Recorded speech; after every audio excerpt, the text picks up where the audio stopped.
তিনি সূক্ষ্মদর্শী, সব জানতা। পৃথিবীর কোন চোখ ওনারা দেখতে পায় না, কিন্তু তার চোখ সবাইরে দেখে। চিল্লায় বলেন তো তিনি কে?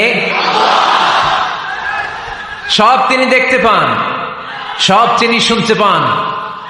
সাত আকাশের উপর সিদরাতুল মুনতাহা, তার উপরে আল্লাহর আরশ, তার উপরে আল্লাহর কুরসি, সেখানে আল্লাহ তাআলা সমাসীন।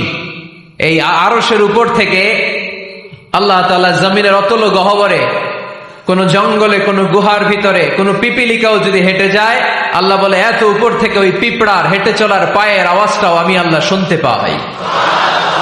এজন্য কেউ যেটা শোনে না, শোনে কে? কেউ যেটা দেখে না, দেখে কে? কেউ যেটা পারে না, পারে কে? আওয়াজ করে বলেন, আল্লাহ কি আমাদের কাছে না দূরে? আমার বাবা মা আমার যত কাছে, তার চাইতো আমার বেশি কাছের কে? আমার স্ত্রী আমার যত কাছের, তার চাইতো আমার বেশি কাছের কে? আমি আমার যত কাছের, তার চাইতো আমার বেশি কাছের কে? আল্লাহ তাআলা, তিনি যে আমাদের কাছের, এটা বোঝানোর জন্য তিনি কোরআনে দুটি শব্দ ব্যবহার করেছেন। আওয়াজ করে বলতে হবে, কটি? দুটি। এক জায়গায় ব্যবহার করেছেন করিব, আরেক জায়গায় ব্যবহার করেছেন আকরাব। রব্বুল আলামিন বলেন, وَإِذَا سَأَلَكَ عِبَادِي عَنِّي فَإِنِّي قَرِيبٌ أُجِيبُ دَعْوَةَ الدَّاعِ إِذَا دَعَانِ فَلْيَسْتَجِيبُوا لِي وَلْيُؤْمِنُوا بِي لَعَلَّهُمْ يَرْشُدُونَ। রব্বুল আলামিন বলেন, নবী হে, আমার বান্দারা যখন তোমাকে জিজ্ঞেস করে আমি কোথায়, তুমি বলে দাও ইন্নী করিব, আমি কাছে। আল্লাহু আকবার, তিনি কাছে। আল্লাহর হাবিব সাল্লাল্লাহু আলাইহি ওয়াসাল্লামকে আল্লাহ কমান্ড দিলেন, আপনি বলে দেন, যখনই উম্মতেরা জিজ্ঞেস করবে আল্লাহ কোথায়, আমি কোথায়, আপনি বলে দেন ফাইন্নী করিব, আমি কাছে। আরেক জায়গায় আল্লাহ ব্যবহার করলেন আকরাব, কাছে না। করিব মানে কাছে, আর আকরাব মানে সবচাইতে কাছে। The closest one, the most closest one, সবচাইতে কাছে। وَنَحْنُ أَقْرَبُ إِلَيْهِ مِنْ حَبْلِ الْوَرِيدِ। তোমার পেছনে যে স্পাইনাল কর্ড, শির দ্বারা, ব্যাকবোন, মেরুদণ্ড, যেটা আমাদের দেহের একেবারে মাঝখানে, আল্লাহ বলে আমি ওইটারও কাছে। কোন কোন মুফাসসিরিন ইকরাম বলেন, আমাদের যে খাদ্যনালী আর শ্বাসনালী, এটা আমার ঘাড়ের যত কাছে, আমার আল্লাহ আমার তার চাইতেও বেশি কাছে। তার মানে এই আয়াত দ্বয় থেকে আমরা বুঝতে পারলাম আল্লাহ দূরে নন, তিনি আমাদের কাছে। তিনি আমাদের কাছে, ডাকলেই তিনি সাড়া দেন। সুবহানাল্লাহ পড়েন। ভায়া হয়ে তার কাছে যাওয়া লাগে না, মিডিয়া হয়ে যাওয়া লাগে না। আমার সাথে দেখা করতে হইলে কত ভায়া হয়ে আসা লাগে, পাওয়া যাচ্ছে না। কিন্তু আল্লাহরে পাইতে হইলে অ্যাপয়েন্টমেন্ট লাগে। আওয়াজ করে বলতে হবে, মুসলমান, আল্লাহরে কাছে পেতে সিরিয়াল লাগে। আল্লাহ বলে ডাক দিলেই আমার আল্লাহ আমার ডাকে সাড়া দেয়। চিল্লায় বলেন ঠিক কিনা? এজন্য বুখারীর বর্ণনায় বিশ্বনবী বললেন, ফাইন যাকারানি ফি নাফসি যাকারতুহু ফি নাফসি। আমার বান্দা যদি আমারে একা একা ডাকে, মুহূর্তের মধ্যে আমি আমার বান্দারেও একা একা ডাকতে শুরু করে দে। ফাইন যাকারানি ফি নাফসি যাকারতুহু ফি নাফসি। আমার কোন বান্দা যদি আমারে একা একা স্মরণ করে, আমি আমার বান্দারে একা একা স্মরণ করি। ওয়াইন যাকারানি ফি মালাইন যাকারতুহু ফি মালাইন খায়রিম মিনহু। আর আমার বান্দা যদি আমাকে একা একা স্মরণ না করে বিশাল মহাসমাবেশে স্মরণ করে, তাহলে আমি আল্লাহ তাআলা আমার আরশে ফেরেশতাদেরকে নিয়ে এর চেয়ে বড় মহাসমাবেশ করে আমার বান্দারে স্মরণ করি। ওয়াইন তাকাররাবা ইলাইয়া বিশিবরিন তাকাররাবতু ইলাইহি যিরাআন। আমার বান্দা যদি আমার দিকে এক বিঘত আসতে চায়, আমি আমার বান্দার দিকে এক হাত এগিয়ে যাই। আপনি এক হাত আল্লাহর কাছে যেতে চাইলে আল্লাহ এক হাত এগিয়ে যায়। ওয়াইন তাকাররাবা ইলাইয়া যিরাআন তাকাররাবতু ইলাইহি বাআন। আমার কোন বান্দা যদি আমার দিকে এক হাত এগিয়ে আসে, আমি আমার বান্দার দিকে দুই হাত এগিয়ে যাই। ওয়াইন আতানি ইয়ামশি আতাইতুহু হারওয়ালা। আমার বান্দা যদি আমার দিকে হেঁটে হেঁটে আসতে চায়, আমি আমার বান্দার কাছে যাওয়ার জন্য দৌড়ে দৌড়ে ছুটে যাই। এজন্য আওয়াজ করে বলতে হবে, আল্লাহ কাছে না দূরে? আরো জোরে, কাছে না দূরে? The most closest one, সবচাইতে কাছে। চাইলে আমরা আল্লাহর কাছে যেতে পারি। আমরা আজকে জেনে যেতে চাই কি কাজ করলে আল্লাহর নৈকট্য পাওয়া যায়, কি কাজ করলে আল্লাহর কাছে যাওয়া যায়। দুইটা সোর্স থেকে জানবো। কয়টা সোর্স? এক হচ্ছে কোরআন, আরেক হচ্ছে সুন্নাহ। আওয়াজ করে জবাব দেন। এক হচ্ছে, আরেক হচ্ছে। তো আসেন কোরআনকে আমরা জিজ্ঞেস করি, কোরআন তুমি আমাদেরকে বলো কি করে আমরা আল্লাহর কাছে যেতে পারি, কি করে আমরা আল্লাহর কাছের বান্দা হতে পারি, কি করে আমরা আল্লাহ তাআলার নৈকট্য পেতে পারি। এবার কোরআন আমাদেরকে প্রেসক্রিপশন দিচ্ছে, শোনো, তোমরা যদি আল্লাহর নৈকট্য প্রাপ্ত বান্দা হতে চাও তাহলে সেজদায় লুটিয়ে পড়ো। কোরআনের নির্দেশ হচ্ছে সেজদায় লুটিয়ে পড়ো, আল্লাহর নৈকট্য হাসিল করো। ওয়াসজুদ ওয়াক্তারিব, সূরা আলাকের শেষ আয়াতের শেষাংশে আল্লাহ আমাদেরকে শিখাইয়া দিচ্ছেন, আমার কাছে আসতে চাও, ওয়াসজুদ, সেজদায় লুটিয়ে পড়ো, ওয়াক্তারিব, আমার কাছে চলে আসো। সুবহানাল্লাহ পড়েন। বান্দা যখন সেজদায় লুটিয়ে পড়ে তখন বান্দা আল্লাহ তাআলার সবচেয়ে কাছে চলে যায়। ফাকসিরু ফীহি দুআ, তাই তোমরা বেশি বেশি দোয়া করো। সেজদায়ে নত হও, অশ্রু ছাড়ো, প্রভুর শরণে হৃদয় গাড়ো। সেজদায়ে নত হও, অশ্রু ছাড়ো, প্রভুর শরণে হৃদয় গাড়ো। প্রাণ খুলে সব ব্যথা বলো প্রভুকে, বলো প্রভুকে। রাত কি কেটে যাবে ঘুমে অলসে,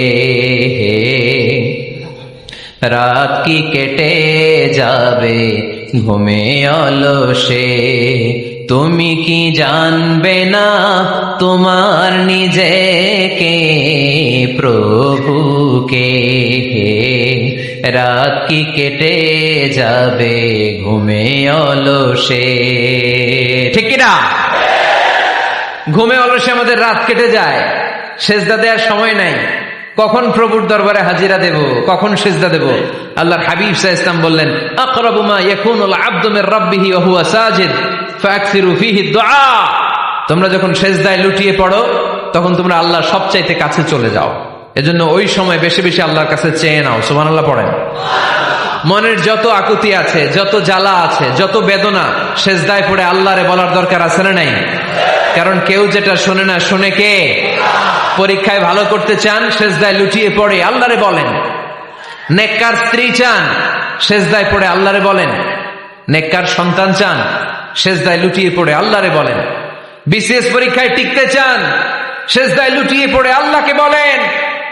পাসপোর্ট দিয়ে রেখেছেন, ভিসা হয় না, সেজদায় লুটিয়ে পড়ে আল্লাহরে বলেন। মনের যত জ্বালা, যত যন্ত্রণা, যত আকুতি, যত হাহাকার, সেজদায় লুটিয়ে পড়ে আল্লাহরে বলেন। কারণ আল্লাহর দরবার এমন দরবার, এই দরবার থেকে কেউ কোনোদিন খালি হাতে ফিরে না। চিল্লায় বলেন ঠিক কিনা? কেউ ফিরে না খালি হাতে আল্লাহরে তোর দরবারেতে, তাই না? আকরাবু মা ইয়াকুনুল আবদু মির রাব্বিহি ওয়া হুয়া সাজিদ। বান্দা যখন সেজদায় লুটিয়ে পড়ে বান্দা আল্লাহর সবচাইতে কাছে চলে যায়। এই কথাটা মনে থাকবে আপনাদের সবার। আমরা কখন আল্লাহর সবচেয়ে কাছে যাই? আওয়াজ করে বলেন, যখন আমরা সেজদায় পড়ে থাকি। আপাত দৃষ্টিতে মনে হয় সেজদাটা যখন দেই জায়নামাজের উপরে আমার কপালটা পড়ে, সেজদাটা যখন দেই মসজিদের টাইলসের উপরে আমার সেজদাটা পড়ে, সেজদাটা যখন দেই মনে হয় যে মসজিদের কাপড়ের উপর আমার কপালটা পড়ে। কিন্তু বিশ্বনবী বলেন, না, তোমার কপালটা আল্লাহর কুদরতি পায়ের উপরে পড়ে। আকরাবু মা ইয়াকুনুল আবদু মির রাব্বিহি ওয়া হুয়া সাজিদ। বান্দা যখন সেজদায় লুটিয়ে পড়ে বান্দা আল্লাহর সবচাইতে কাছে চলে যায়। তাহলে কোরআন আমাদেরকে জানালো, যদি আল্লাহর প্রিয় হতে চাও সেজদায় লুটিয়ে পড়ো। আল্লাহর প্রিয় হতে চাইলে কি করব? আওয়াজ করে বলেন, কি করতে হবে? আল্লাহর হাবিব সাল্লাল্লাহু আলাইহি ওয়াসাল্লাম লম্বা সময় ধরে রাতে সেজদায় পড়ে থাকতেন। আল্লাহর হাবিব সাল্লাল্লাহু আলাইহি ওয়াসাল্লামের সাহাবারা সব সময় লম্বা লম্বা রুকু দিতেন, লম্বা লম্বা সেজদা দিতেন। কিন্তু আমরা রুকুর মধ্যে তাড়াহুড়ো করি, সেজদা দিতে যে তাড়াহুড়ো করি, এরকম আছে না? না, আপনারা তাড়াহুড়ো করেন? করবেন না আমার ভাইয়েরা। There is no rushing in সালাহ। সালাতে তাড়াহুড়ো নেই। There is no hastiness in সালাহ। সালাতে কোনো তাড়াহুড়ো নেই। সল্লু সালাতান মুআদ্দিআ। এমন ভাবে নামাজে দাঁড়াবেন মনে করবেন এটাই হতে পারে আমার জীবনের শেষ নামাজ, ঠিক কিনা? Perform the Salah as if this is your last and final prayer. এমন ভাবে মুসল্লায় দাঁড়ান মনে করেন এটাই হতে পারে জীবনের শেষ নামাজ। This is my last chance. এখন বাজে 3:30।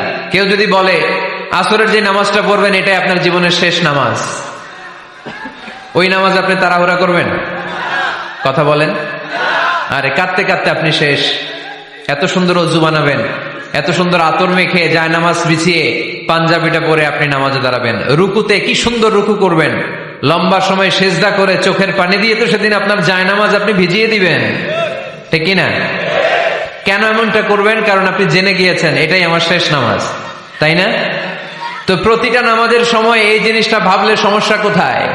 আমরা যে আরো আধা ঘন্টা এখানকার সবাই বেঁচে থাকবো কোনো গ্যারান্টি আছে? আরো 10 মিনিট হায়াত পাবো, গ্যারান্টি? 5 মিনিট, 2 মিনিট, শ্বাস যেটা নিলাম, ব্রেথ ইন করলাম, এটার ব্রেথ আউট করতে পারবো, কোনো গ্যারান্টি আছে? তো প্রতিটা সালাতের মুসল্লায় যখন দাঁড়াই এই চিন্তাটা আমাদের মাথায় আসে না কেন যে এটাই আমার শেষ নামাজ? সাল্লু সালাতান মুআদ্দিন। যখনই নামাজে আমরা দাঁড়াবো আমরা ভাববো হতে পারে এটাই আমার জীবনের শেষ নামাজ, এটাই জীবনের, ভাবা যাবে? আর লম্বা চূড়া রুকু করবেন, লম্বা সেজদা করবেন, রুকুতে পিঠটা সোজা রাখবেন। আল্লাহর হাবিব সাল্লাল্লাহু আলাইহি ওয়াসাল্লাম যখন রুকু করতেন পিঠটা থাকতো স্ট্রেট ফরওয়ার্ড, বাঁকাও না উঁচুও না। ওয়াকানা বাইনা যালিক। সাহাবারা বলতেন আল্লাহর হাবিব সাল্লাল্লাহু আলাইহি ওয়াসাল্লামের রুকুর পিঠের উপরে পানি ভর্তি কোনো গ্লাস রেখে দিলে গ্লাসটাও কাঁপবে না, পানিটাও পড়বে না। তার মানে বাঁকা ছিল পিঠ, তাই না? কি ছিল? সোজা। আবার আল্লাহর হাবিব সাল্লাল্লাহু আলাইহি ওয়াসাল্লাম বললেন সবচেয়ে বড় চোর যে নামাজে চুরি করে। সাহাবারা বললেন কাইফা ইয়াসরিকু ফিস সালাহ, নামাজে কেমনে চুরি করে? আল্লাহর হাবিব সাল্লাল্লাহু আলাইহি ওয়াসাল্লাম বললেন ইয়াসরিকু ফি রুকুইহি ওয়া সুজুদিহি, রুকু সেজদায় চুরি করে। এরকম নামাজ চোর আছে না নাই? রুকু থেকে সোজা হয়ে দাঁড়িয়ে কয়েক সেকেন্ড আপনি রিল্যাক্স করবেন। প্রথম সেজদা দিয়ে আপনি সোজা হয়ে বসে কয়েক সেকেন্ড রিল্যাক্স করবেন। কি করবেন? রিল্যাক্স। আওয়াজ করে পড়েন সবাই, রিল্যাক্স। নামাজে তাড়াহুড়ো নাই, সালাত হচ্ছে মেডিটেশন, রিল্যাক্স। এক সেজদা দিয়ে বসে আপনি রিল্যাক্স করবেন ধীর স্থির ভাবে, এরপরে দ্বিতীয় সেজদায় যাবেন। অনেকে সেজদা প্রথমটা দিয়ে কোন রকম মাথাটা তুইলেই আবার সেজদায় দৌড় মারে, আছে না নাই? রুকু থেকে স্ট্রেট ফরওয়ার্ড দাঁড়ানোর কথা, দাঁড়িয়ে 1-2 সেকেন্ড রিল্যাক্স করার কথা, ওইটা না করে রুকু থেকে কোন রকম মাথা তুলেই আবার সেজদায় দৌড় মারে, এরকম ডাকাত আছে না নাই? এরাই সালাত চোর। আমরা যেন নামাজ চোরের খাতায় নিজেদের নাম না তুলি, আমরা যেন বেশি বেশি আল্লাহর সেজদা দেই। আল্লাহর হাবিব সাল্লাল্লাহু আলাইহি ওয়াসাল্লাম সব সময় লম্বা লম্বা সেজদায় পড়ে থাকতেন। আল্লাহর নবীর সাহাবারা সব সময় লম্বা লম্বা সেজদায় পড়ে থাকতেন। আল্লাহ বলেন তারাহুম রুকআন সুজদা, আপনি দেখবেন আল্লাহর নবীর সাহাবারা আবু বকর, ওমর, উসমান, আলী রাদিয়াল্লাহু তাআলা আনহুম আজমাইন, তাদের স্বভাব ছিল বিপদে পড়লেই লম্বা লম্বা সেজদায় পড়ে যেতে। এক সাহাবী এসে বললেন ইয়া রাসূলুল্লাহ আল্লিমনি আমালান ইযা আমিলতুহু ইউদখিলুনিল জান্নাহ, আপনি আমারে এমন একটা আমল শিখায় দেন যে আমল করলে আল্লাহ আমারে জান্নাতে ঢুকায় দিবে। আল্লাহর হাবিব সাল্লাল্লাহু আলাইহি ওয়াসাল্লাম বললেন আলাইকা বিকাসরাতিস সুজুদ, তোমার উচিত বেশি বেশি আল্লাহর জন্য সেজদায় লুটিয়ে পড়া। বেশি বেশি সেজদায় লুটিয়ে পড়লে ওই সেজদাকারীর জন্য জান্নাতকে ওয়াজিব করে দেয় কে? কিয়ামতের ময়দানে আল্লাহ বলবেন ও আমার বান্দারা আমারে সেজদা দিয়ে দেখা, কারা কারা দুনিয়াতে সেজদা দিয়েছিলি, আজকে এই কিয়ামতের ময়দানে আমারে সেজদা দিয়ে দেখা। আমরা যারা দুনিয়ার বুকে সেজদা দিয়েছি আমরা আল্লাহু আকবার বলে সেজদায় লুটিয়ে পড়ব, আলহামদুলিল্লাহ পড়েন। আর যারা দুনিয়ার বুকে সেজদা দেয় নাই, মসজিদে যায় নাই, সেজদাকারীদের সাথে আন্দোলন করে নাই, তারা সেদিন অনেক চেষ্টা করেও তাদের পিঠটারে বাঁকা করতে পারবে না। তাদের পিঠটারে সেই দিন লোহার মতো শক্ত করে দিবে কে? يوم يكشف عن ساق ويدعون إلى السجود فلا يستطيعون।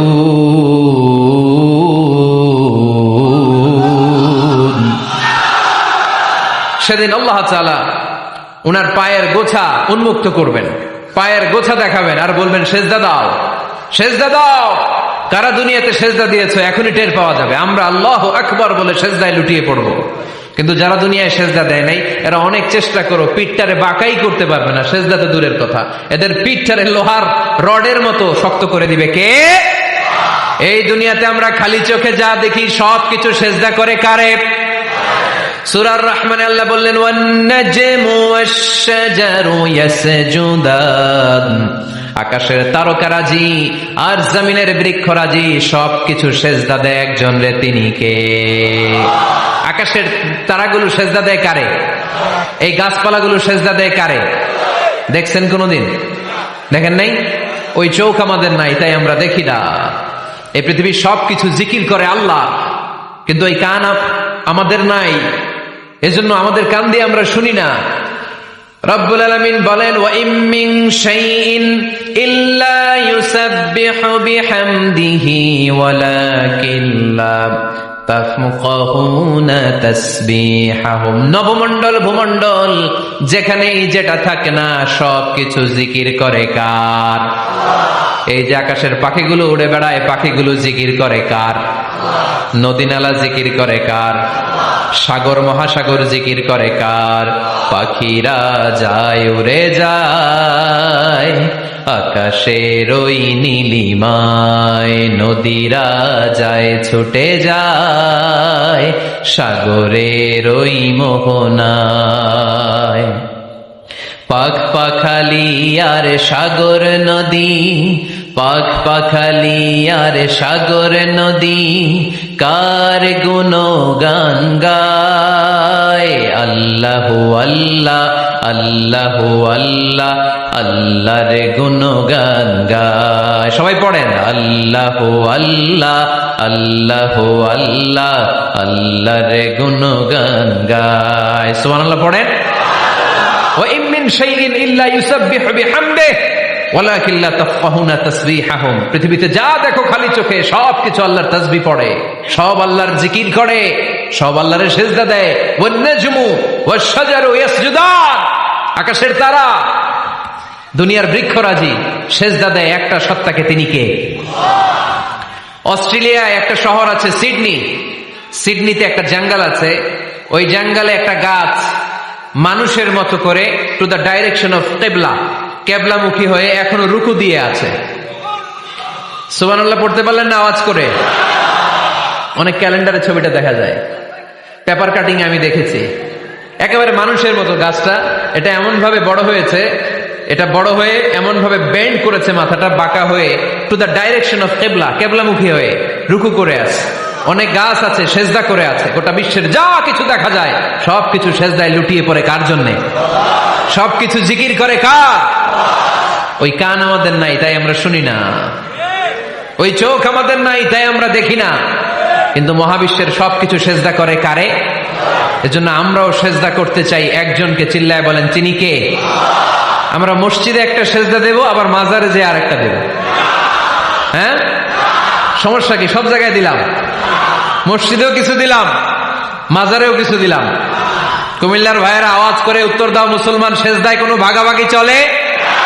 আল্লাহর রাজত্বে কোনো ভাগাভাগি আছে? সেজদা চলবে একজনের জন্য, তিনি কে? কোনো ভণ্ডামির সাথে ইসলামের কোনো সম্পর্ক, ভণ্ডামির সাথে কোরআনের কোনো সম্পর্ক। ভণ্ডদের ভালো হওয়ার সুযোগ এখনো আছে না নাই?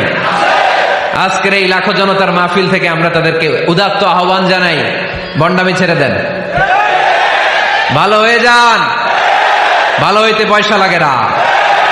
দোদেল বান্দা কালমা চোর, না পায় শ্মশান না পায় ঘোর, দিন থাকিতে আয়রে পথে ছাইড়া দে ভণ্ডামি, ভণ্ডামি ভণ্ডামি ভণ্ডামি, ছাইড়া দে ভণ্ডামি। ঠিক কিনা?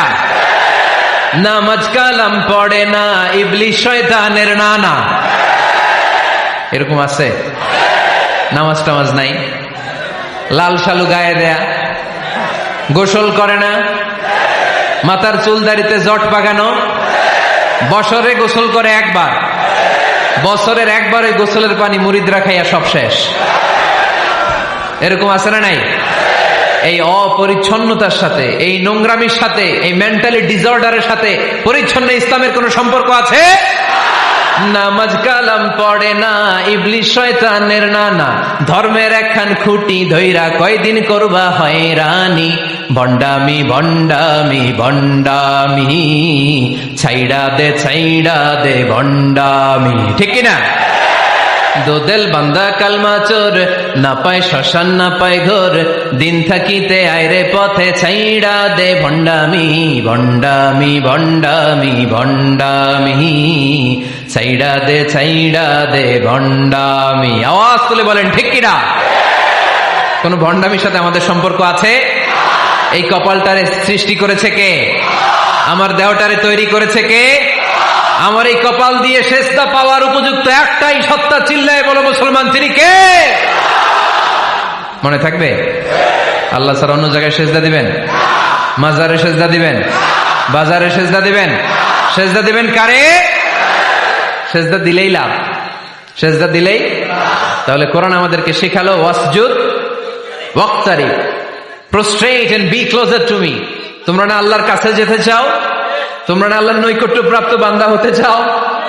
তোমরা না আল্লাহর কাছের মাহবুব পেয়ারা বান্দা হতে চাও? তাহলে সেজদায় লুটিয়ে পড়ো, সেজদায় লুটিয়ে পড়ো, আল্লাহ তাআলা তোমাদেরকে কাছে টেনে নেবে। আওয়াজ তুলে বলেন ঠিক কিনা? মুসা আলাইহিস সালাম ফেরাউনের সামনে যেয়ে দাঁড়ালেন।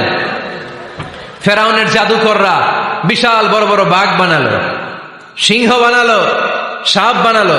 মুসা আলাইহিস সালাম দেখে ভড়কে গেলেন, ভয় পেয়ে গেলেন। আল্লাহ বললেন, মুসা ভয় নাই, তোমার লাঠিটা খালি ফেলো। কি ফেলো? মুসা আলাইহিস সালামকে একটা লাঠি দিছে কে? লাঠি ফেলার সাথে সাথে মুহূর্তের মধ্যে হাইয়াতান তাসআ, বিশাল এক অজগর সাপ। এই বিশাল অজগর সাপ ফেরাউনের জাদুকরদের বানানো সব ভাগ, ভাল্লুক, সিংহ আর সাপগুলো রেখে বিশাল ফানা ধরে আছে। আর সাপ বলতে শুরু করেছে, আর কি আছে নিয়ে আয়। সুবহানাল্লাহ কইতে পারলেন না? এই দৃশ্য দেখার সাথে সাথে ফেরাউনের রাজপ্রাসাদের সামনে যতগুলো জাদুকর ছিল, কোরআন বলে ফাউলকিয়াস সাহারাতু সাজিদিন। এই দৃশ্য দেখা মাত্রই ফেরাউনের নিয়ে আসা বড় বড় জাদুকর গুলো মুসা আলাইহিস সালামের সামনে দাঁড়িয়ে আল্লাহর জন্য সেজদায় লুটিয়ে পড়েছে।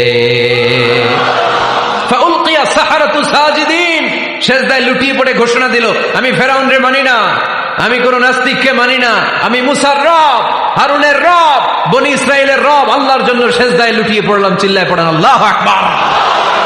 মুহূর্তেই এক সেজদার কারণে তাদের নসিবে হেদায়েত দিয়ে দিয়েছে কে? পৃথিবীর কেউ কাউরে হেদায়েত দিতে পারে? অনেক বাবা ছিল নবী, ছেলের কপালে হেদায়েত নাই, আছে না নাই? অনেক ছেলে ছিল নবী, বাবার কপালে হেদায়েত নাই, আছে না নাই? হেদায়েত দেওয়ার মালিক একজন, চিল্লায় বলেন তিনি কে? একটা সিজদা, একটা সিজদা, একটা সিজদার আদেশকে অমান্য করার কারণে ইবলিস জাহান্নামীদের সর্দার। চিল্লায় বলেন ঠিক কিনা? ওয়াইদ কুলনা লিল মালাইকাতি ইসজুদু লিআদম ফাসাজাদু ইল্লা ইবলিস আবা ওয়াস্তাকবারা ওয়া কানা মিনাল কাফিরিন। আল্লাহ বললেন, ও ফেরেশতা কুল সবাই আমার আদেশ মোতাবেক আদমকে সেজদা করো। সবাই সেজদা করলো, একজন ছাড়া, সে কে? আরো জোরে বলেন। অস্বীকার করলো, ওয়াস্তাকবার, অহংকার দেখালো, ওয়া কানা মিনাল কাফিরিন, কাফেরদের অন্তর্ভুক্ত হলো, জাহান্নামীদের সর্দার হলো। কয়টা সেজদার আদেশ? আওয়াজ করে বলেন, কয়টা সেজদার আদেশ অমান্য করছে? সেজদা কয়টা দেয় নাই? আপনি দেন নাই কয়টা? হ্যাঁ, আমরা দেই নাই কয়টা? এক সেজদা না দিয়া জাহান্নামীদের লিডার। আমরা সেজদা মিস করছি কয়টা? কয়টা? মুসলমান সেজদায় লুটিয়ে পড়তে হবে একজনের খুশির জন্য, তিনি কে? তাহলে কোরআনকে যে প্রশ্ন করেছি, কোরআন সব উত্তর দিয়ে ফেললো। কোরআন আমাদেরকে জানিয়ে দিল, তোমরা সবাই আল্লাহর নৈকট্য প্রাপ্ত বান্দা হতে চাও, আল্লাহর কাছের বান্দা হতে চাও, তাহলে ওয়াসজুদ, কি করো? সবাই বলে নাই, আওয়াজ করে বলো মুসলমান, ওয়াসজুদ মানে কি? সেজদা করো। সেজদা করলে আল্লাহর কাছে যাওয়া যায়। মনের যত জ্বালা যন্ত্রণা দুঃখ ব্যথা আপনি সেজদায় পড়ে আল্লাহরে বলেন। কোনো ভায়া লাগবে না, কোনো মিডিয়া লাগে না, কোনো সিরিয়াল লাগে না, কোনো অ্যাপয়েন্টমেন্ট লাগে না। ডাকতে দেরি, ডাকে সাড়া দিতে দেরি হয় না। তাহলে কোরআনের আলোকে আজকে আমরা জেনে গেলাম আল্লাহর কাছে যেতে হলে সেজদায় লুটিয়ে পড়তে হয়। সুন্নাহকে যদি আমরা জিজ্ঞেস করি বিশ্বনবীর রেখে যাওয়া সুন্নাতে যদি আমরা একটু তালাশ করি, একটু স্ক্যানিং করি, একটু চোখ গোলাই, তাহলে সুন্নাহ আমাদেরকে বলে বেশি বেশি নফল ইবাদত করো আর আল্লাহর নৈকট্য হাসিল করো। নফল ইবাদত আওয়াজ করে বলতে হবে। সুন্নাহ কি বলে? বুখারীর বর্ণনা, আল্লাহর হাবিব সাল্লাল্লাহু আলাইহি ওয়াসাল্লাম বলেন, মা ইয়াজালু আবদি ইয়াতাকাররাবু ইলাইয়া বিন-নওয়াফিল, বান্দা যত বেশি নফল ইবাদত করতে থাকে, করতে করতে করতে করতে বান্দা আমার কাছের নৈকট্য প্রাপ্ত বান্দা হয়ে যায়। হাত্তা উহিব্বাহু, এরপর আমি আমার বান্দারে এত ভালোবাসি, কুনতু সামআহুল্লাযী ইয়াসমাউ বিহি, বান্দা যখন শুনে সে তার নিজের কান দিয়ে শুনে না, আমি আল্লাহর কানে শুনি। কুনতু বাসারাহুল্লাযী ইউবসিরু বিহি, বান্দা যখন দেখে নিজের চোখে দেখে না, আমি আল্লাহর চোখে দেখে। ওয়ায়াদাহুল্লাতী ইয়াবতিশু বিহা, বান্দা যখন কিছু ধরে বান্দার হাতে ধরে না, আমি আল্লাহর হাতে ধরে। ওয়ারিজলাহুল্লাতী ইয়ামশি বিহা, বান্দা যখন হেঁটে যায় ওর নিজের পায়ে হাঁটে না, কেমন যেন আমি আল্লাহর পায়ে হাঁটে। আওয়াজ করে বলতে হবে আল্লাহু আকবার। মানে আল্লাহ বুঝাতে চাইলেন আমি তখন তার কান হয়ে যাই, আমি তখন তার চোখ হয়ে যাই, আমি তখন তার হাত হয়ে যাই, আমি তখন তার পা হয়ে যাই, আমার আর তার মাঝে আর কোনো ফারাক থাকে না, সে আমার একেবারে নিকটে চলে আসে। আওয়াজ করে পড়েন সুবহানাল্লাহ। এই জন্য বিশ্বনবী সাল্লাল্লাহু আলাইহি ওয়াসাল্লাম বদরের প্রান্তরে তলোয়ার নাই, ঘোড়া নাই, ওট নাই, সৈন্য সামন্ত নাই, না খেয়ে হাড্ডি সারা 313 জন মুসলমানকে নিয়ে আল্লাহর উপর ভরসা করে বদরের প্রান্তরে দাঁড়ালেন। আর ওইদিকে কাফেরদের সৈন্যবাহিনী ছিল 1000। কয় হাজার? মুসলমান কয়জন? মাত্র 313 জন। ওদের কাছে অস্ত্র শস্ত্রে সজ্জিত সেনাবাহিনী, বিশ্বনবীর 313 জনের কাছে তলোয়ার নাই, ঘোড়া নাই, কিচ্ছু নাই। বিশ্বনবী আল্লাহর উপর ভরসা করে এক মুষ্টি বালি নিয়ে, ওয়াশাহাতিল ওযু, কাফেরদের চোখগুলো ধ্বংস হোক বলে তিনি বালুগুলো ছড়িয়ে দিলেন। মুহূর্তের মধ্যে 1000 সৈন্যবাহিনীর কাফের সৈনিকদের চোখের মধ্যে ধূলিকণা পৌঁছে দিল কে? আল্লাহর হাবিব সাল্লাল্লাহু আলাইহি ওয়াসাল্লাম বদরের প্রান্তর থেকে এক মুষ্টি বালু নিয়ে বললেন শাহাতিল ওযু, বলে তিনি বালু ছুড়ে মারলেন। 1000 সৈন্যবাহিনীর চোখের মধ্যে বালু ছড়াই দিছে কে? বুঝে শুনে উত্তর দিয়েন। এখানে 1000 লোক দাঁড়ানো, আমি বালু নিলাম, গায়ের যত জোর আছে সবার চোখের দিকে মারলাম। 1000 জনের চোখের ভিতরে ঢুকবে সর্বোচ্চ 5 জন, বেশি হইলে 10 জন, তার চেয়ে বেশি হইলে 20 জন, বেশি হইলে 50 জন। বুঝে শুনে উত্তর দিয়েন। আমার মুষ্টিবদ্ধ বালু ছুঁড়ে মারলে 1000 মানুষের চোখের মধ্যে পড়বে? আওয়াজ করে বলেন পড়বে। এজন্য আল্লাহ বলেন নবী ওটা তুমি মারো নাই, ওটা আমি মারছি। সুবহানাল্লাহ নাই? আল্লাহ বিশ্বনবীর ডেকে বলেন ওমা রামাইতা ইয রামাইতা ওয়ালাকিন্নাল্লাহা রামা। নবী হে, বালু তুমি ঠিকই তোমার হাতে নিয়েছো, কিন্তু আমি আল্লাহ নিজ দায়িত্বে 1000 কাফেরের চোখের ভেতরে বালুগুলো পৌঁছে দিয়েছি। তাহলে বান্দা যখন নফল ইবাদত করে তখন বান্দার হাত আর বান্দার হাত থাকে না, ওইখানে আল্লাহর হাত যুক্ত হয়ে যায়। বান্দার পা থাকে না, সেখানে আল্লাহর পা যুক্ত হয়ে যায়। বান্দা যখন দেখে নিজ চোখে দেখে না, আল্লাহর দৃষ্টিশক্তি সেখানে যুক্ত হয়ে যায়। চিল্লায় বলেন ঠিক কি না? এজন্য নফল ইবাদত করতে রাজি আছেন তো? সুনানে তিরমিজির বর্ণনায় আল্লাহর হাবিব সাল্লাল্লাহু আলাইহি ওয়াসাল্লাম বললেন হাদিসে কুদসি, কিয়ামতের দিন বান্দার যখন ফরজে ঘাটতি হবে, কিসে ঘাটতি হবে? ফরজে। আল্লাহ পাক বলবেন উনজুরু হাল্লি আবদি মিন তাতাওয়ু, ও ফেরেশতারা দেখো তো আমার বান্দা নফল করছে কিনা। ফরজে যেহেতু তার ঘাটতি, দেখো তো আমার বান্দার কোনো নফল ইবাদত আছে কিনা। ফেরেশতারা বলবে আছে। আল্লাহ বলবেন তাহলে ফরজ গুলার যেহেতু ঘাটতি, নফল থেকে কিছু এনে ফরজে বসাই দিয়ে ওগুলোর ফরজ বানায় দাও। এজন্য নফল ইবাদতের দরকার আছে না নাই? ফরজ তো করাই লাগবে, এটা কম্পালসারি, এটার মাফ নাই, এটা অব্লিগেটরি। নফল করে আল্লাহর কাছে যাওয়া যায়। নফল হচ্ছে ওভারটাইম, যে আল্লাহর কাছে যেতে হলে কি করতে হয়? সেজদা দিতে হয়। আর সুন্নাহর আলোকে আমরা জানলাম আল্লাহর কাছে যেতে হলে কি করার মাধ্যমে কাছে যেতে হয়? আওয়াজ করে বলেন নফল ইবাদত করতে রাজি আছেন সবাই? সবচাইতে শ্রেষ্ঠ নফল ইবাদত হচ্ছে কোরআনের তেলাওয়াত, ঠিক কি না?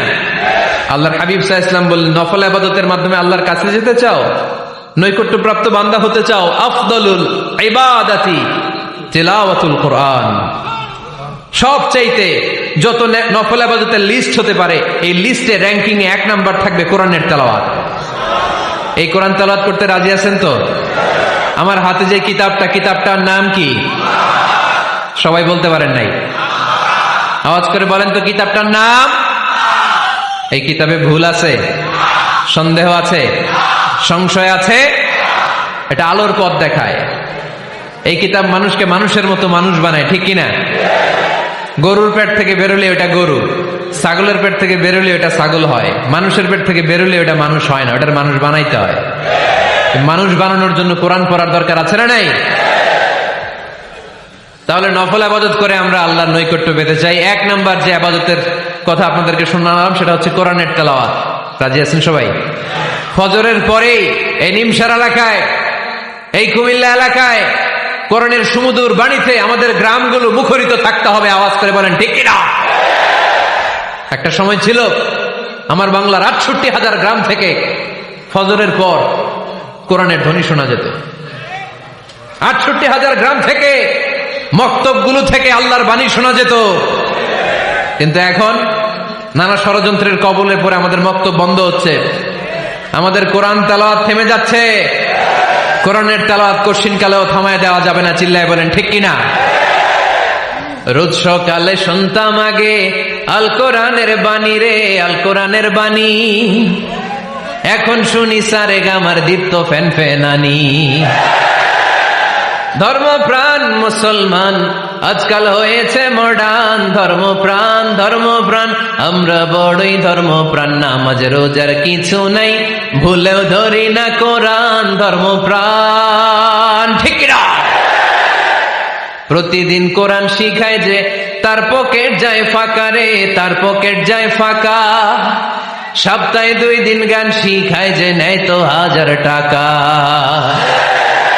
ধর্মপ্রাণ মুসলমান আজকাল হয়েছে মডার্ন। ধর্মপ্রাণ ধর্মপ্রাণ আমরা বড়ই ধর্মপ্রাণ। নামাজ রোজার কিছু নাই, ভুলেও ধরি না কোরআন। ধর্মপ্রাণ। আমরা কি এমন ধর্মপ্রাণ হতে চাই? ফজরের পর আমাদের সিলেবাস কি? কোরআন তেলাওয়াত। আওয়াজ করে সবাই বলেন, ফজরের সালাতের পরে আমাদের প্রতিটি পরিবারে, প্রতিটি ঘরের সিলেবাস কি? তাহলে কোরআন তেলাওয়াত করব। 2 নাম্বার তাহাজ্জুদের সালাত পড়ব। ফজরই তো পড়তে পারি না, তাহাজ্জুদ পড়ব কখন? তাহাজ্জুদ পড়লে আপনার মর্যাদা বাড়ায় দিবে কে? রব্বুল আলামিন বলেন, ওয়া মিনাল লাইলি ফাতাহাজ্জাদ বিহি নাফিলাতান লাকা আসা আন ইয়াবআসাকা রাব্বুকা মাকামান মাহমুদা। তাহাজ্জুদের নামাজ যারা পড়বে তাদের মর্যাদা বাড়িয়ে দেয় কে? কারণ ওই মুহূর্তে আল্লাহ প্রথম আকাশে নেমে আসেন আর ডাকে, আলা মিন মুস্তাগফিরিন আগফির আলা। কার ক্ষমা দরকার? ক্ষমা চা, ক্ষমা করে দেব। আলা মিন মুস্তাকসিন আকসুলা। কার খাবারের দরকার? পোশাকের দরকার? চাও, দিয়ে দেব। চাও, কার কি লাগবে? চাও, আমি দিয়ে দেব। রমজানে তাহাজ্জুদ পড়ার একটা সুবর্ণ সুযোগ, কারণ সাহারি খাওয়ার জন্য তো ওঠাই লাগে। একটু তাহাজ্জুদের অভ্যাস করবো আমরা। রাজি আছি তো সবাই? 3 নম্বর নফল ইবাদত হচ্ছে দোয়া। সবাই সবার জন্য দোয়া করবো। অনেকে কয়, হুজুর আমার দোয়া আমি করবো, ওরটা ওই করবো, এর লেগে আমি করুম কেন? আছে না নাই? না, এটা ভুল। নিজের জন্য করবেন, অন্যের জন্য করবেন। মা মিন আবদিন মুসলিম ইয়াদউ লিআখিহিল মুসলিম ইল্লা ক্বালা লাহুল মালাকু ওয়ালাকা বিমিসলিন। কোন বান্দা যখন তার ভাইয়ের জন্য দোয়া করে, ফেরেশতারা বলে, আল্লাহ এই দোয়াটা যে দোয়া করছে আগে তার জন্য কবুল করে নাও। আপনি দোয়া করলেন, আল্লাহ আমার ভাই অসুস্থ, তারে সুস্থ করে দাও। ফেরেশতারা বলে, আল্লাহ যিনি দোয়া করতেছে তার যদি কোনো অসুস্থতা থাকে আগে তারে সুস্থ করে দাও। এটার মধ্যে চোখের পানি জুড়ে দিবেন, আবেগ জুড়ে দিবেন, মুহূর্তেই আরশের মধ্যে যে নক করবে। চোখের পানির দাম আল্লাহর কাছে খুব বেশি। 2 ফোঁটা পানি, 2 ফোঁটা পানি আল্লাহর কাছে প্রিয়। আওয়াজ করে বলেন, কয় ফোঁটা? 2 ফোঁটা। এক হচ্ছে জিহাদের ময়দানে রক্তের ফোঁটা, আরেক হচ্ছে অনুতপ্ত বান্দার চোখের পানির ফোঁটা। অনুতপ্ত বান্দা যখন অনুতপ্ত হয়ে কাঁদে, তার চোখের পানি চোখ বেয়ে নাকের ডগাবে, মাটিতে পড়ার আগেই ওই বান্দার সব গুনাহ আল্লাহ মাফ করে দেয়। তাহলে প্রথমে কোরআন তেলাওয়াত, তারপর তাহাজ্জুদের নামাজ, তারপরে দোয়া। 4 নম্বরে জিকির। জিকির নফল ইবাদত, ঠিক কিনা? জিকির করতে করতে স্টেজের উপর উঠে যাবেন আপনারা সবাই। ফাযকুরুল্লাহ কামা আল্লামাকুম। জিকির ওইভাবে করো যেভাবে আল্লাহ শিখিয়েছেন। আল্লাহ কিভাবে শিখিয়েছেন? ওয়াযকুরু রাব্বাকুম ফি নাফসিক। দেখেন, জিকির করার পদ্ধতি কোরআন থেকে শোনেন। মনে মনে করো, তাদাররুআন সবিনয়ে করো, খিফাতান ভীত বিহবল চিত্তে করো, দুনাল জাহরি মিনাল কওল অনুচ্চ স্বরে, বেশি আওয়াজ করে লাফালাফি করো না। এটা হচ্ছে জিকির করার পদ্ধতি। জিকির করার পদ্ধতি আল্লাহর হাবিব শিখালেন, আহাবুল কালামি ইলাল্লাহি আরবাআ, আল্লাহর কাছে সবচেয়ে প্রিয় কথা কয়টি? 1 নাম্বার সুবহানাল্লাহ, 2 নাম্বার আলহামদুলিল্লাহ, 3 নাম্বার লা ইলাহা ইল্লাল্লাহ, 4 নাম্বার আল্লাহু আকবার। এর চেয়ে শ্রেষ্ঠ জিকির আর হতে পারে?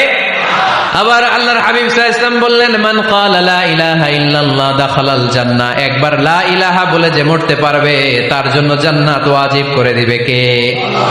এই জিকিরগুলো করবেন হাতের গিড়ায়, আঙ্গুলের গিড়া আছে না, ডান হাত তুলেন তো, এরকম গিড়াগুলো দেখান তো আমারে, এইভাবে সুবহানাল্লাহ সুবহানাল্লাহ সুবহানাল্লাহ, এটা সুন্নাত, পারা যাবে? আব্দুল্লাহ ইবনে আমর ইবনে আল-আস বলেন, রাআইতু রাসূলুল্লাহ সাল্লাল্লাহু আলাইহি ওয়াসাল্লাম ইয়াকিদু তাসবিহা বিয়ামিনি, আমি নিজ চোখে আল্লাহ রাসূল সাল্লাল্লাহু আলাইহি ওয়াসাল্লামকে ডান হাতের গিড়াতে এরকম তাসবিহ পড়তে দেখেছি।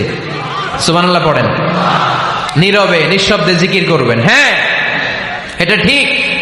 তালিমের জন্য একটু আওয়াজ করে প্রয়োজনে মাঝে মাঝে জিকির করা যায়, যেমন এইভাবে পড়েন, সুবহানাল্লাহ আলহামদুলিল্লাহ লা ইলাহা ইল্লাল্লাহ, সুবহানাল্লাহ আলহামদুলিল্লাহ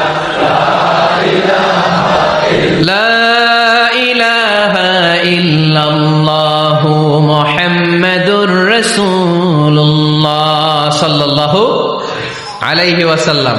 এই যে আপনাদেরকে এখন আমি তালিম দিলাম, এই তালিমের উদ্দেশ্যে সুন্দরভাবে অল্প আওয়াজে জিকির করা যায়, কিন্তু চিৎকার চেঁচামেচি করে, আমার দিকে তাকান, এদিকে তাকান, চিৎকার চেঁচামেচি করে লাফালাফি করে জিকির করা যাবে? জিকির করতে করতে প্যান্ডেলের বাঁশের মাথায় ওঠা যাবে?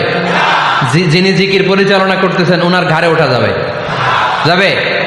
আল্লাহর হাবিব সাল্লাল্লাহু আলাইহি ওয়াসাল্লাম জিকির করতেছেন, আবু বকর ওমর ফারুক বসা, আবু বকর রাদিয়াল্লাহু জিকির করতে করতে আল্লাহ রাসূলের ঘাড়ে। হাদিসে আছে না এগুলা? কথা কয় না। আল্লাহর হাবিব সাল্লাল্লাহু আলাইহি ওয়াসাল্লাম তাসবিহ পড়তেছেন, ওমর ফারুক জিকির করতে করতে ইশকের ঠেলায় আল্লাহর নবীর কান্দে। গোটা বিশ্বের কোন হাদিসের কিতাবে এই পন্থায় জিকির দেখানো যাবে? কোরআনের কথা শুনেন, ফাযকুরুল্লাহ কামা আল্লামাকুম, ওইভাবে আল্লাহর জিকির করো যেমন করে আল্লাহ তোমাদের শিখিয়েছেন। কোন হাদিস দেখাতে পারবেন যে আবু বকর রাদিয়াল্লাহু তাআলা আনহু জিকির করতে করতে, আরব দেশে সৌদিতে ছিল খেজুর গাছ, জিকির করতে করতে খেজুর গাছের আগায়, ওমরে ফারুক খেজুর গাছের আগায়, এগুলো পেলেন কোথায়? কেন এগুলো করেন? আল্লাহর হাবিব সাল্লাল্লাহু আলাইহি ওয়াসাল্লাম না, আল্লাহর হাবিব সাল্লাল্লাহু আলাইহি ওয়াসাল্লাম যেভাবে জিকির শিখিয়েছেন আমরা ওইভাবে করব। বরকত দিবে কে? 5 নাম্বার নফল ইবাদত, দান খয়রাত করব। রাজি আছেন? গোপন দান, গোপন দান আল্লাহর রাগ কমায় দেয়। কোন কারণে আমার রব যদি আমার উপর রেগে থাকে, আমি গোপন দান করলে ওই রাগটা মুহূর্তে ঠান্ডা হয়ে যায়। আল্লাকা সিররুন ইনদাল্লাহ বাইনাকা আনতা ওয়া বাইনাল্লাহ, আল্লাকা সাদাকাতুন তাখফা লা ইয়ালামুহা ইল্লাল্লাহ, আল্লাকা সিররুন ইনদাল্লাহ বাইনাকা আনতা ওয়া বাইনাল্লাহ, আল্লাকা সাদাকাতুন তাখফা লা ইয়ালামুহা ইল্লাল্লাহ। সুবহানাল্লাহ পড়েন। তোমার আর তোমার রবের এমন কোন গোপন বিষয় আছে নাকি যেটা তুমি আর তোমার রব ছাড়া কেউ জানে না? তুমি জীবনে এরকম গোপন দান করছো নাকি যেটা আল্লাহ ছাড়া কেউ দেখেনি? ওই দানটা আল্লাহ পছন্দ করে। সর্বশেষ কথা বলি, শেষ কথা, মানুষকে খাওয়াবেন। মানুষকে কি করবেন? খাওয়ানোর চেয়ে ভালো নফল ইবাদত আছে? কি করবেন? খাইবেন। কি করবেন? খাওয়াতে রাজি আছেন তো? কিয়ামতের দিন আল্লাহ তাআলা বলবে, এই বনি আদম, আমি তোমার কাছে খাবার চাইছিলাম, তুমি আমার খাবার দাও নাই। বনি আদম বলবে, আল্লাহ আপনি যদি খাবার চাইতেন খাবারের বস্তা নিয়ে যাইতাম। আল্লাহ তাআলা বলবেন, এই যে না খেয়ে থাকা পথ শিশুগুলো, শীতের রাতে শুয়ে থাকা না খেয়ে থাকা শিশুগুলো খাবার চেয়েছিল, তুমি খাবার দাও নাই, ওদেরকে খাওয়ালেই আমি আল্লাহকে খাওয়ানো হয়ে যেত। এজন্য মানুষকে খাওয়াবেন। রাজি আছেন তো?